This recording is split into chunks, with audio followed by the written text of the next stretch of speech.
What's up, squad? Shifty here. As you can probably tell by the title of this video and by what you're looking at, this is not my KLR 650. This is my 2020 KTM 390 Adventure. It's a baby adventure bike. I've had it about, 3 or 4 months now. I'm just now getting around to making a video because honestly, I'm pretty terrible at editing and it takes me a really long time.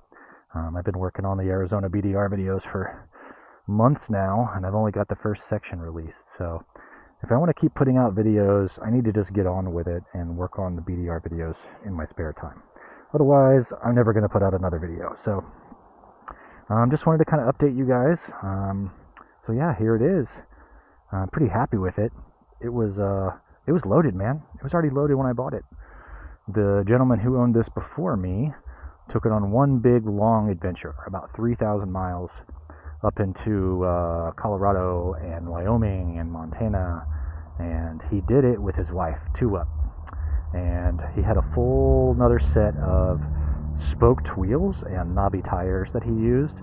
So these factory TKC 70s basically had 0 miles on them when I bought the bike.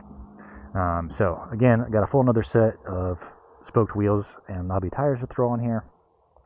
I've also since purchased the Power Parts bench seat for off-road shenanigans and a 14-tooth sprocket to give me some more lower end grunt. This is the Seat Concepts Comfort foam and cover kit that I have since reupholstered the factory seat. That factory seat is terrible. I'm a pretty skinny guy. I got kind of a bony ass, so the squirminess comes pretty quick on the factory seat. This thing's a total game changer. I can ride on this thing for a couple of hours and my back's gonna start getting tired before my butt starts hurting. So, but yeah, it had a ton of parts on it already. I haven't had to do much to it. But anyway, let's just jump on it and cruise down River Road here, beautiful New Braunfels, and talk about why I decided to move on from the trusty KLR. It was a fantastic bike. I loved my KLR. It was inexpensive. It was my first adventure bike, and it got me into the sport. I got to do 2 BDRs with it, and I got to spend the better part of 2 years working on it and learning about bikes and kitting it out and building it up and getting it ready and making it more capable off-road and a better BDR bike. And I was successful in that. But in doing so, I completely ruined the on-road experience. It was not fun to ride on the streets anymore. And, unfortunately, 90% of the riding that I do is on the back roads here in Texas. I only get to do those BDR routes a couple of times a year. And I kind of ruined the motorcycle for all the rest of the riding that I want to do. And so I knew before I even finished the Arizona BDR that when I got back, it was time to start looking. And the final nail in the coffin was when I was up at altitude, crossing about 7,500 feet or so. The KLR did not like it. I was fine the year previous in New Mexico, but I had the factory pipe. I changed the pipe, but that's all I did differently. And once I got it up to altitude, it was running super rich. It was spitting and sputtering, and I could smell the gas. And I was having to keep the revs up very, very high at low speed stuff to keep the bike from dying. And honestly, I was afraid I was going to burn the clutch up out in the middle of nowhere. And that's a pretty bad feeling to have when you're in the backcountry and you're worried if your bike's going to make it back. So before I even headed back to Texas, I had it in my mind. I knew I was going to buy a new bike. And when I got back, I was looking at brand new bikes. I was this close to going to a dealership and financing a Tenere or a Transalp or a Touareg. And those 3 bikes specifically, for their weight and their power, the KLR was super, super heavy, 475 pounds without anything on it. And it was very underpowered. And again, no fuel injection. So all 3 of those bikes fuel injection. I knew I wanted that. There was a couple other things that I really wanted, one of which was tubeless tires. Changing tubes on the side of the trail in the sun is terrible. It sucks. I'd much rather just be able to plug it and move on.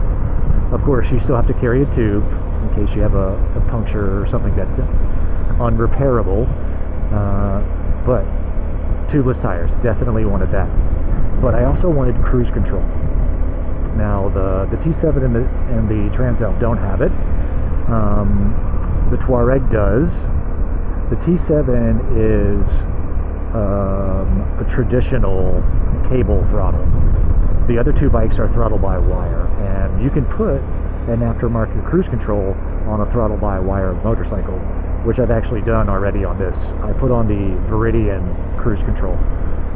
This is the factory 1190, 1290 switchgear, and man, just the cruise control right here makes the bike.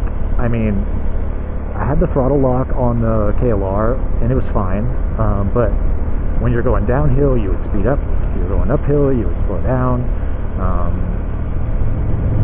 It wasn't a real cruise control, and this thing I could just set it.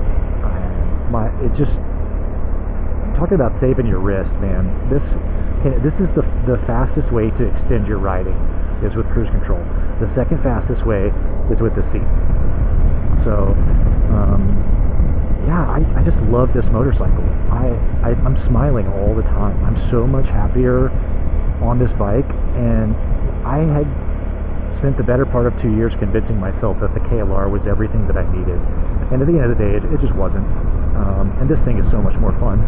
It's easier to ride. It's just less effort.